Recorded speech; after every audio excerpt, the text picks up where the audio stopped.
Hi every one, medical and life മീഡിയയിലെ പുതിയൊരു വീഡിയോയിലേക്ക് എല്ലാവർക്കും വെൽക്കം. അപ്പോൾ നമ്മൾ ഇന്ന് പഠിക്കാൻ പോകുന്ന ടോപ്പിക് എന്ന് പറയുന്നത് hazards of using medical gas cylinder. അപ്പൊ നമുക്ക് വീഡിയോയിലേക്ക് പോകാം. ഫസ്റ്റ് പോയിന്റ് എന്ന് പറയുന്നത് ഇൻകറക്റ്റ് ആയിട്ട് എന്തൊക്കെ ചെയ്യുന്നത് കൊണ്ടായിരിക്കും ഹസാർഡ്സ് ഉണ്ടാകുന്നത് എന്നതാണ്. ഫസ്റ്റ് വൺ, ഇൻകറക്റ്റ് ആയിട്ടുള്ള സിലിണ്ടർ ഫിറ്റ് ചെയ്യുക, അല്ലെങ്കിൽ അതിന്റെ കളറ് വ്യത്യാസം മനസ്സിലാക്കാതെ ഫിറ്റ് ചെയ്യാൻ ശ്രമിക്കുക, ലേബലിംഗ് തെറ്റിപ്പോവുക, ഇൻകറക്റ്റ് ആയിട്ടുള്ള ഗ്യാസ് ആണ് ഇൻകറക്റ്റ് ആയിട്ടുള്ള എന്താ പറയാ നമ്മുടെ സിലിണ്ടറിലേക്ക് നമ്മൾ ഫിൽ ചെയ്യുക, അല്ലെങ്കിൽ വാൽവ് ഇൻകറക്റ്റ് ആയിട്ടിരിക്കുക, ഇതെല്ലാം ഹസാർഡ്സ് ഉണ്ടാക്കാനുള്ള ചാൻസസ് ഉള്ള കാര്യങ്ങളാണ്. സെക്കൻഡ് പോയിന്റ് എന്ന് പറയുന്നത് ഡാമേജ്ഡ് വാൽവ് ആണെങ്കിലും അത് hazards of medical gas cylinders ആണ്. Then fire or explosion, then contaminants ഉണ്ടെങ്കിലും നമ്മൾ ഗ്യാസ് ഫിൽ ചെയ്യുന്ന സമയത്ത് കണ്ടാമിനൻസും കാര്യങ്ങളും ഉള്ള ഗ്യാസ് ആണ് ഫിൽ ചെയ്യുന്നത് എന്നുണ്ടെങ്കിലും അത് ഹസാർഡ്സിൽ പെടുന്ന ഒരു കാര്യമാണ്. ദെൻ ഓവറായിട്ട് ഗ്യാസ് സിലിണ്ടറിൽ നിറയ്ക്കുക, അല്ലെങ്കിൽ അണ്ടർ ഫിൽഡ് സിലിണ്ടർ, വളരെ കുറച്ച് എമൗണ്ട് ഓഫ് ഗ്യാസ് ആണ് സിലിണ്ടറിൽ നിറയ്ക്കുക, ഇതെല്ലാം ഹസാർഡ്സിൽ വരുന്ന കാര്യങ്ങളാണ്. ദെൻ തെർമൽ ഇഞ്ചുറി, അതായത് ഈ മെഡിക്കൽ ഗ്യാസ് സിലിണ്ടർ യൂസ് ചെയ്യുന്നത് കാരണം ഉണ്ടാകുന്ന തെർമൽ ഇഞ്ചുറീസ്, ടെമ്പറേച്ചർ കൂടി ഉണ്ടാകുന്ന തെർമൽ ഇഞ്ചുറീസ് ഹസാർഡ്സിൽ വരുന്ന ഒരു കാര്യമാണ്. ഇത്രയുമാണ് ഹസാർഡ്സ് ഓഫ് മെഡിക്കൽ ഗ്യാസ് സിലിണ്ടറിൽ വരുന്നത്. നമ്മുടെ കഴിഞ്ഞ പാർട്ടിൽ നമ്മൾ പറഞ്ഞിട്ടുണ്ടായിരുന്ന ഒരു കാര്യമായിരുന്നു ക്രാക്കിംഗ് ഓഫ് എ സിലിണ്ടർ. അപ്പോൾ ക്രാക്കിംഗ് ഓഫ് എ സിലിണ്ടറിൽ കുറച്ച് കാര്യങ്ങൾ പറയാനുണ്ടായിരുന്നു, അത് നമുക്ക് ഈ വീഡിയോയിലൂടെ നോക്കാം. ഫസ്റ്റ് പോയിന്റ് എന്ന് പറയുന്നത് opening of valve to a small amount before fitting cylinder to yoke.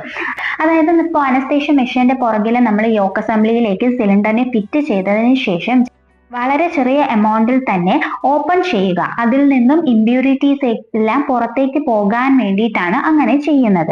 Then blows out dirt from outlet, അതാണ് ഞാൻ പറഞ്ഞത്. ഇങ്ങനെ ചെയ്യുന്നതിന്റെ മെയിൻ കാര്യം എന്ന് പറയുന്നത് അതിൽ എന്തെങ്കിലും കണ്ടാമിനൻസോ ഡേറ്റ്സോ ഉണ്ടെങ്കിൽ അതങ്ങ് പുറത്തേക്ക് പോകാൻ വേണ്ടിയിട്ടാണ് അങ്ങനെ ചെയ്യുന്നത്. ദെൻ തേർഡ് പോയിന്റ് എന്ന് പറയുന്നത് confirm the cylinder is not empty. Cylinder empty അല്ല എന്നത് കൺഫേം ചെയ്യുക. സിലിണ്ടർ എംപ്റ്റി അല്ല എന്നത് നമ്മൾ നോർമലി കൺഫേം ചെയ്യുന്നത് സിലിണ്ടറിനെ നമുക്ക് എടുക്കുമ്പോൾ തന്നെ ഒരു വെയിറ്റ് ഫീൽ ചെയ്യും. എംപ്റ്റി സിലിണ്ടറിനാണെങ്കിൽ നമുക്ക് മനസ്സിലാകുമല്ലോ അത് എംപ്റ്റി ആണ്, അതിന്റെ ടയർ വെയിറ്റ് ഡിക്രീസ്ഡ് ആയിരിക്കും. എന്നാൽ അല്ലാത്ത സിലിണ്ടറിന്റെ ടയർ വെയിറ്റ് ഇൻക്രീസ്ഡും ആയിരിക്കും.